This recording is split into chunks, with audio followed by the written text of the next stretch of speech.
to move our sense of perception. In terms of size representation, this is the Earth against the size of Saturn. They're not talking the same perception of big in terms of outside of the Earth.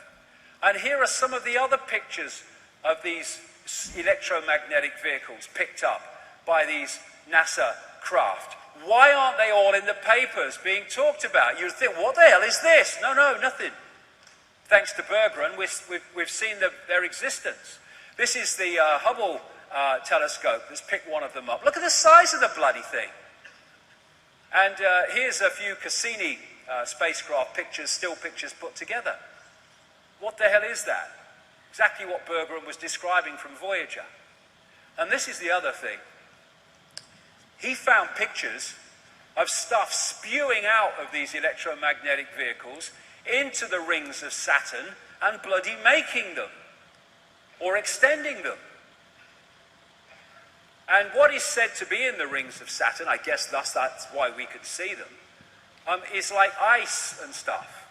I think, and I would suggest that eventually they will realize that there is a crystal substance being put into those rings that has a dramatic impact on their ability to transmit information.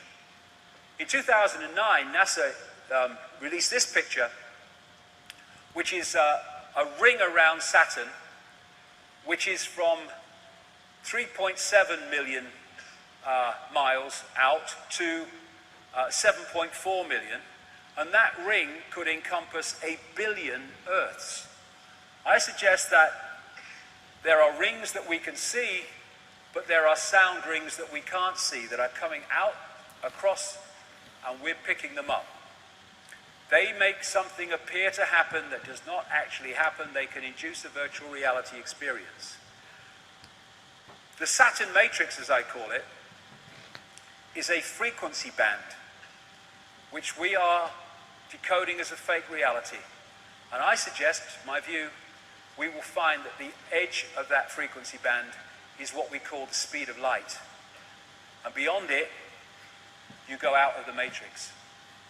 And when all the genetic tinkering that the ancients talked about went on, the human form was being manipulated to be tuned in to receive and transmit within the frequency band of this Saturn broadcast, and pulling people from a heart state beyond the matrix into an emotional point of interaction, massively in the matrix, was a major way of tuning us into this fake reality. We talk about people who don't think for themselves as being in the box. Maybe we ought to say that they're in the queue. And they want to shut the heart down, and they have to so many people, because it takes us beyond the bounds of time and space, beyond the matrix, because I suggest that what we call time as we decode it is in this matrix transmission. I'll whip through this quickly because I've talked about this in my books at great length, and I've talked about this at Under London Talks. But I say the moon is a construct or a part construct. This is a book called Who Built the Moon by Christopher Knight and Alan Butler. It's absolutely brilliant in the way that it puts the case for the moon not being real in terms of a natural body. But interestingly, what they find in that book is the mathematics and geometry between the sun, the moon, and the earth are fantastic in terms of their synchronicity, and it does not apply in any way to the rest of the solar system. And the Gnostic writings found in Nag Hammadi in 1945, 1,600 years old or more, say that this is a separate system operating within the Archon system of the inorganic universe. They say in the book, the authors, the maths involved in the Earth, Moon, Sun system is nothing less than staggering, and that the moon has been put there with the accuracy of the proverbial Swiss watchmaker. So when viewed from the Earth, it's the size of the sun at an eclipse. The BBC did a program, Do We Really Need the Moon? And it said the moon is now in a perfect position to sustain life on Earth and its effect on the Earth, but it's just a coincidence. I think not. We only see the near side of the moon. We don't see the far side of the moon. And the authors say in that book, the moon is bigger than it should be, apparently older than it should be, much lighter in mass than it should be. It occupies an unlikely orbit and is so extraordinary that all existing explanations for its presence are fraught with difficulties, and none of them could be considered remotely watertight. The mainstream theory is that the Earth was hit by a Mars-type planet when it was forming, and a chunk came off and became the moon, called the whack theory. That didn't pan out, so they came up with a double whack theory. When it was hit by the planet, it went away and gave it another smack, and then it became the moon. Now, of course, it doesn't pan out because it's nonsense. They don't know. Why don't they just say it's not a bad thing we don't know? There's lots of things we don't know. The best explanation for the moon is observational error. The moon doesn't exist, said this scientist at the Smithsonian Center for Astrophysics. It's easier to explain the non-existence of the moon than its existence, blah, blah, blah. It goes on and on. And you know, I'll go through this because I don't want to run over too much time. I'll just mention a few things about the moon. These two scientists from the Soviet Academy of Sciences wrote a detailed article in 1970 headed, "Is the Moon the Creation of an Alien Intelligence?" And they explained in scientific terms why the moon cannot be a natural body, and in doing so explained all the anomalies that, if it is a natural body, cannot be explained. This guy, Sergeant Wolf, talked at the National Press Club a few years ago and told of his experiences on the inside at NASA, where he saw things like alien bases on the moon and stuff like that. And there's all these towers and strange phenomenon, like this blue light called blue gem or blue dome that they can't explain on the moon. And these artifacts on the moon that clearly are not natural. Look at that one. What the bloody hell is that? They can't explain it, they don't talk about them. These are pictures of what are claimed to be statues on the moon. There's so much we don't know. In symbolic terms, maybe in a bit more than that, the moon is a bit like the Death Star of this big-time insider, George Lucas, in the sense that it's actually some kind of technological construct. And it's my view, as I've said before in previous books, that what the moon is doing, in its present use anyway, is taking this Saturn broadcast and acting as an amplifier to fire it at the Earth, so we get it in massively increased power and therefore effect. It's acting a bit like a dish transmitting information which we're picking up and decoding into a fake reality. Now, 9 months after I'd written that in a book called The Human Race Get Off Your Knees, someone sent me an email from Brazil, I think it was, a lady.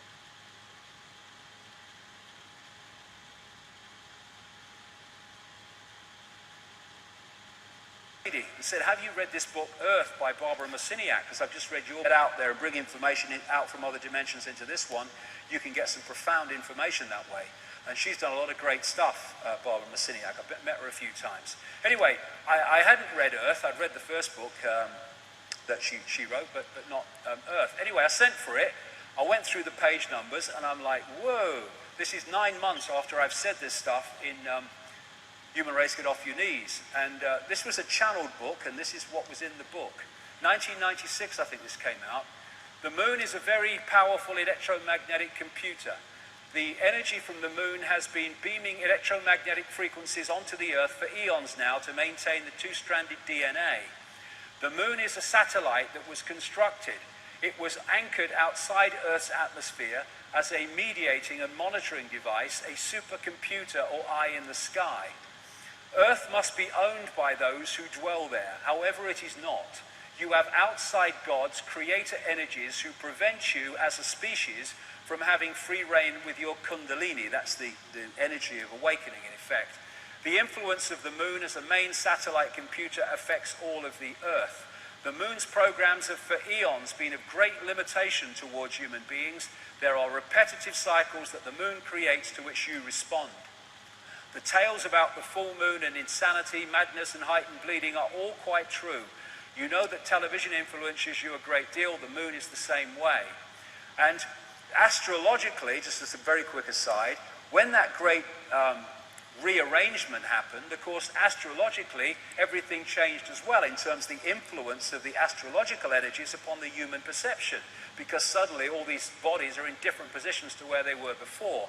So the Saturn-Moon matrix, as I call it, ISA anyway, is generating a frequency band, a fake reality, which we are decoding to be what seems to be a real reality, and the genetic manipulation has tuned us into it and created this cycle of round and round the garden.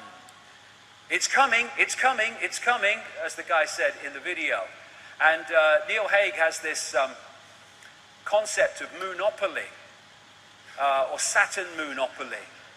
And it goes like this. You get up in the morning and you have your breakfast and then you go to work. And then you have your lunch, sandwich normally, and then I go to work, and then I go home, and then I have my tea, and then I watch a bit of telly, and then I go to bed.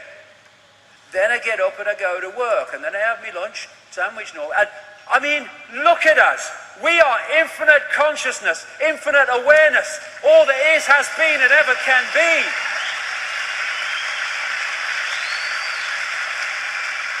Is that all we are capable of? No. But we are locked into these cycles to which we respond.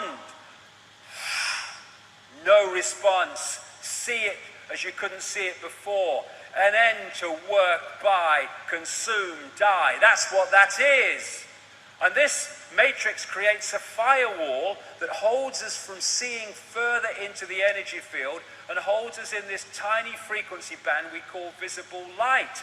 What they've done is taken the universal energy field, the universal construct, and they have hijacked, hacked into it, and they're feeding a fake reality to us from within that construct. And therefore it's gold. Oh, my life's in a terrible state. I'm just making adjustments to my life. Oh, life's great. And they're all freaking illusions. We're like in this wall. You know those scientists that have been suggesting in the last few days that the universe might be a computer simulation? They actually said, like a prisoner in a pitch black cell, we may never be able to see the walls of our prison. Why? Because they are vibrational walls, and I suggest that they are the speed of light. Which is not the fastest speed. Sorry, Einstein, mate. It's pedestrian. We're talking all possibility, darling. And so when we look into the night sky, are we seeing what's real, or are we seeing a projection? I've talked in I think it was my last book, or the one before that. I had a profound experience as a little boy when I was first taken to the London Planetarium, when I looked and saw the night sky on the roof of the planetarium, and it looked so bloody real. And it hit me, and it's never left me, that actually when I look at the night sky, that ain't actually what I'm looking at. Firewall. All that we see or seem is just a dream within a bigger dream. Is this the real life? Is this just fantasy? Caught in the landslide, no escape from reality. Open your eyes, look at the skies and see. Is it a sky? Or is it a projection? And so, when we come to the Matrix, and this scene in the Matrix, I call it the Saturn moon matrix, maybe connected to other things we don't know yet. This is so real, and so the world we live in. If you add two words. The Saturn moon matrix is everywhere. It is all around us, even now in this very room. You can see it when you look out your window, or you turn on your television. You can feel it when you go to work, when you go to church, when you pay your taxes. It is the world that has been pulled over your eyes to blind you from the truth. What truth? That you are a slave, Neil. Like everyone else, you were born into bondage, born into a prison that you cannot smell or taste or touch. A prison for your mind. Archon world. We live in an Archon world. I'm going to bring this down now before we have a break. I'll bring this down into the world that we live in now. This guy, a great cosmologist, who knew far more than he was saying or was allowed to say, Carl Sagan, he wrote a book, The Dragons of Eden, in which he talked about the fundamental importance of understanding the reptilian impact of reptilian genetics on human behavior. Because the reptilian brain fundamentally affects human behavior. And I suggest that before the genetic tinkering, either that wasn't there or was nothing like as powerful as it is now. And I came across these books after I was a long way down the line.